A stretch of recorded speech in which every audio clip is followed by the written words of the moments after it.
देता है। जैसे ही खाने का वक्त हुआ, साइंटिस्ट ने अपने रोबोट से खाना मंगवाया। ये देखकर तो सब लोग बहुत इम्प्रेस हो गए। इन सबको लगा कि ये कोई जादू है, लेकिन साइंटिस्ट ने बताया कि ये कोई जादू वादू नहीं है। मैं पिछले 500 साल से इनके ऊपर काम कर रहा हूँ। ये सुनकर यागा हैरान हो गई और कहा कि तुम 500 साल से इतने जवान कैसे हो। इस पर साइंटिस्ट ने कहा कि मैंने एक ऐसा केमिकल तैयार किया था जिसे पीकर लोग हमेशा के लिए जवान बने रह सकते हैं। अब वो उन तीनों को अपनी लैब दिखाने ले गया। वहाँ जाकर फिनिस्ट ने पूछा कि तुमने ये केमिकल कैसे तैयार किया और क्या उसे पीकर मेरी आंखें भी वापस आ सकती हैं? साइंटिस्ट ने कहा कि उससे तो नहीं हो पाएगा, लेकिन मेरे पास एक दूसरी चीज है। उसने फिनिस्ट को एक चश्मा पहनाया जिससे उसे दोबारा सब कुछ दिखने लगा। साइंटिस्ट का मानना था कि साइंस की मदद से कोई भी चमत्कार किया जा सकता है और जो लोग जादू का इस्तेमाल करते हैं वो दुनिया को नुकसान पहुंचाते हैं। और इन नुकसान पहुंचाने वाली चीजों को खत्म करने के लिए ही उसने एक मशीन बनाई है। अपनी बात को साबित करने के लिए उसने वो चिराग निकाला जो उसने लुटेरों से खरीदा है।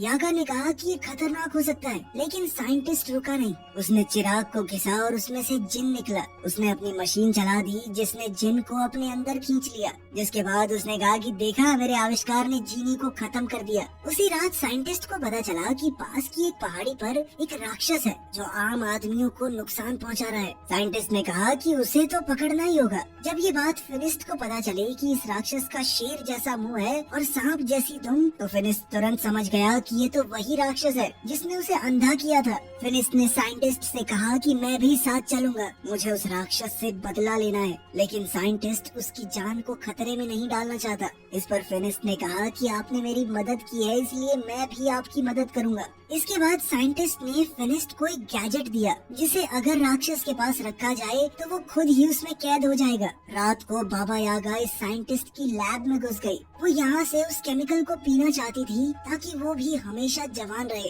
लेकिन साइंटिस्ट ने उसे पकड़ लिया और कहा कि अगर तुम लोग राक्षस को लाने में कामयाब हो गए तो मैं खुद ही तुम्हें उस केमिकल का थोड़ा हिस्सा दे दूंगा। अगले दिन जब वो सभी लोग जाने के लिए तैयार हुए तो साइंटिस्ट ने उन्हें अपनी स्पेसशिप दिखाई जिसकी मदद से वो वहाँ बहुत जल्दी पहुँच सकते हैं। उसने उन सबको उसे चलाना सिखाया। जाने से पहले साइंटिस्ट ने कहा कि मुझे वो राक्षस जिंदा चाहिए। साइंटिस्ट ने फिनिस्ट के हथियार को भी बेहतरीन बना दिया था। अब उसमें एक बटन था जिसे दबाते ही वो सब किया जा सकता है जो एक मामूली हथियार पहले नहीं कर पाता। अब उन्होंने उस उड़न तश्तरी में बैठकर अपना सफर शुरू किया और जल्द ही ये लोग उस पहाड़ी पर पहुंच गए जहां वो राक्षस है। काफी देर तक ढूंढने के बाद आखिरकार फिनिस्ट को उस राक्षस के पाँव के निशान मिल गए। वो निशान एक गुफा के अंदर जा रहे थे। फिनिस्ट ने साइंटिस्ट की मशीन इस गुफा के बाहर रख दी। फिनिस्ट जानता था कि उसे राक्षस को मारना नहीं है, सिर्फ कैद करना है। इसीलिए वो बड़े आराम से अंदर गया और अपने हथियार से राक्षस को ललकारा और फिर वो बाहर आ गया।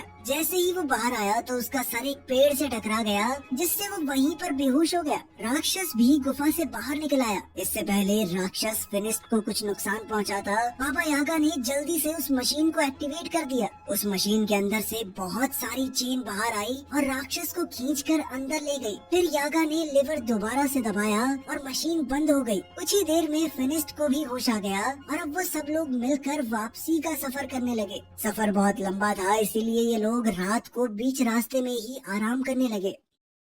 रात को पिंजरे से फिनिस्ट को एक लड़की की आवाज सुनाई दी। वो पिंजरे को खोलने लगा। बाबा यागा ने उसे ऐसा करने से रोका, लेकिन वो नहीं रुका। जब पिंजरा खुला तो अंदर वही राजकुमारी थी जो टावर के अंदर फिनिस्ट को मिली थी। बाबा यागा ने कहा कि इसका मतलब ये राजकुमारी ही वो राक्षस है। यागा ने कहा कि इसे बाहर निकालना काफी खतरनाक हो सकता है, लेकिन फिनिस्ट उनकी बात सुनने को तैयार ही नहीं था क्योंकि शहजादी पर उसका दिल आ गया था। जैसे ही फिनिस्ट ने राजकुमारी की तरफ हाथ बढ़ाया, बाबा यागा ने उसे धक्का दे दिया और पिंजरे को बंद कर दिया। राजकुमारी ने बताया कि मैंने तुम्हारा हाथ इसलिए नहीं पकड़ा क्योंकि मेरे ऊपर एक श्राप है। अगर कोई भी आदमी उसे छुएगा तो वो राक्षस में बदल जाएगी। राजकुमारी ने कहा कि मैं बुरी नहीं हूँ। वो तब तक किसी को नुकसान नहीं पहुँचाती जब तक सामने से कोई हमला न करे, ताकि मेरी वजह से किसी को नुकसान न हो। मैं तो यहाँ अकेली पहाड़ों में रहती हूँ, लेकिन इंसान उसे यहाँ भी जीने नहीं देते। इसके बाद हमने देखा कि साइंटिस्ट ने एक किसान की बिल्ली चुराई थी। किसान ने उससे भीख मांगी कि ये बिल्ली किसी का कोई नुकसान नहीं करती बल्कि फायदा ही करती होगी थोड़ा बहुत। दरअसल रात को इस बिल्ली से लाइट निकलती थी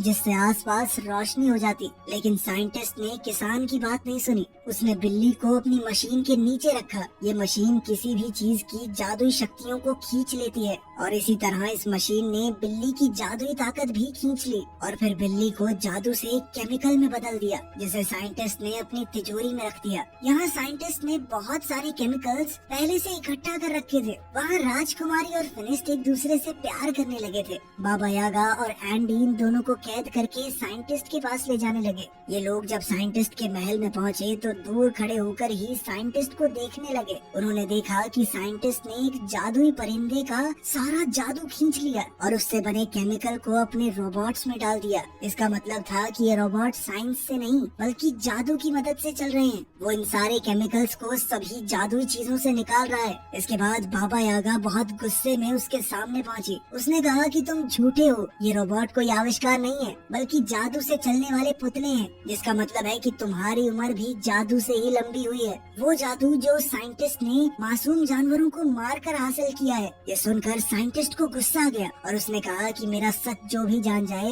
वो जिंदा नहीं बचता। इसके बाद बाबा यागा और एंडी डर कर वहाँ से भागने लगे। बाबा यागा ने फिनिस्ट और शहजादी को भी आजाद कर दिया क्योंकि वो जान गई थी कि ये साइंटिस्ट इस राजकुमारी के साथ भी यही करेगा। राजकुमारी ने बताया कि वो साइंटिस्ट को जानती है, वो काफी समय से उसके पीछे पड़ा है। तभी साइंटिस्ट भी वहाँ पहुँच गया। उसने अपने सारे रोबोट्स को इकट्ठा कर लिया ताकि उनमें से कोई भी भाग ना पाए और फिर राजकुमारी के अंदर से भी उसके जादू को अपनी मशीन से खींचने लगा। फिनिस्ट ने उसे बचाने की कोशिश की लेकिन वो बंधा हुआ था। वो उसे बचा तो नहीं सकता था लेकिन उसने राजकुमारी का हाथ पकड़ लिया ताकि वो राक्षस में बदल जाए। राक्षस बनते ही राजकुमारी ने अपनी जंजीरें तोड़ दी और वहाँ से भाग गई। मौका पाकर बाबा यागा और फिनिस्ट भी वहाँ से बच निकले लेकिन साइंटिस्ट के आदमी उनके पीछे लग गए। बाबा यागा ने उनसे बचने के लिए अपने जादू का इस्तेमाल किया। उसने तरबूज के बीज उन पर फेंके जो अचानक तरबूजों में बदल गए।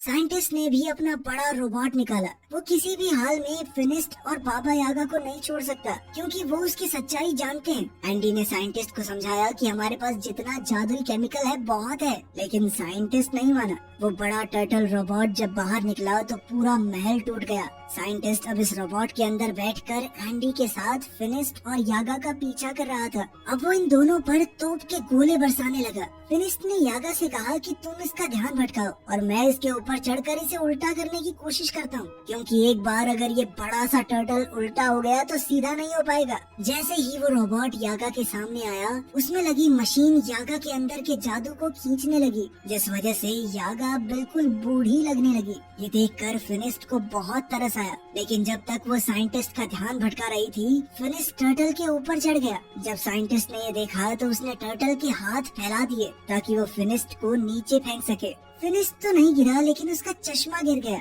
अब उसे दिखना बंद हो गया था। बाबा यागा ने जैसे ही ये देखा तो वो फिनिस्ट की मदद करने लगी, उसे बताने लगी कि कैसे लड़ना है, कहाँ जाना है। इतनी ही देर में राक्षस बनी हुई वो राजकुमारी वहाँ आ गई। उसे देखकर साइंटिस्ट डर गया। वहीं फिनिस्ट ने टर्टल के गले में जंजीर बांध दी और उसे उल्टा करने लगा, जिसके बाद टर्टल के अंदर मौजूद सारा जादुई केमिकल नीचे गिरने लगा। साइंटिस्ट ने अपने जादुई पंखों से वहाँ से बच निकलने की कोशिश की, लेकिन उसके जादुई पंखों ने काम नहीं किया और वो नीचे उस जादुई केमिकल में गिरकर मर गया। वहीं फिनिस्ट भी अब थक कर बेहोश हो गया था। राजकुमारी उसे वहाँ गिरा हुआ देखकर रोने लगी क्योंकि उसे डर लग रहा था कि इसे कुछ हो तो नहीं गया। वो फिनिस्ट से सच्चे दिल से प्यार करने लगी थी। जैसे ही शहजादी के आंसू फिनिस्ट की आंखों में गिरे तो उसे अचानक ही होश आ गया, साथ ही उसकी नजर भी वापस आ गई थी। फिनिस्ट ने उससे अपने प्यार का इजहार किया और हमेशा राजकुमारी के साथ रहने का वादा भी, लेकिन राजकुमारी ने कहा कि अपने श्राप की वजह से मैं तुम्हारे साथ नहीं रह सकती।